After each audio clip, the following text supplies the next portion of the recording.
My name is Jenna Ross. I currently have a sophomore at Benton and a 5th grader and a kindergartner at Field.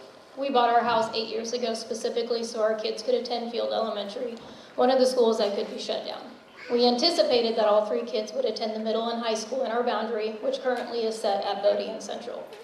However, our path changed when my son, now a sophomore, lost his father in a car accident while he was in 6th grade. It was an incredibly difficult time, and after careful consideration, we made the decision to request a transfer to Spring Garden for middle school. He had grown up playing competitive sports with many students who lived in that area, and I knew several parents and faculty members there who could look out for him. This was not a decision made for academic or athletic reasons. It was a decision made for my child's emotional well-being and survival. My son was fortunate to be able to choose Benton as his high school his freshman year, allowing him to continue his journey alongside the same kids and families. Now, with the 2 restructuring plans being proposed, my son will be directly impacted either way. If either option is selected, he will be reassigned to Lafayette as a junior, resulting in him being separated from the students and families he has grown close to. Both scenarios leave me deeply concerned for his mental and emotional health, and I know my son is not alone. Many students in our district are struggling emotionally or mentally.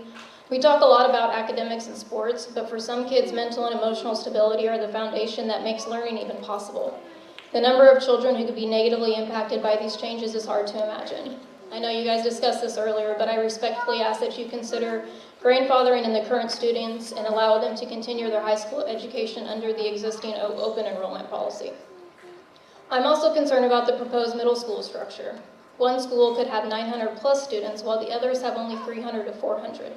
Middle school is often where kids can engage in sports or other activities that they haven't had the opportunity to participate in when they were younger. How is it fair that some students will compete for a spot among 900 peers while others compete among 300?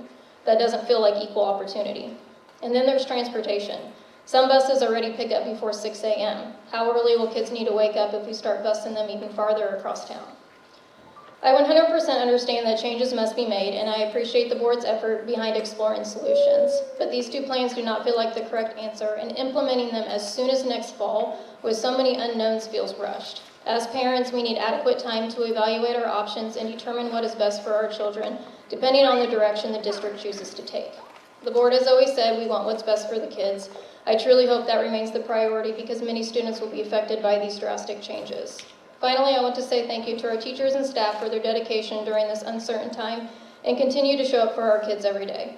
I appreciate the board for listening to our community, and I hope you take our concerns to heart and work towards a plan that truly supports all of our students.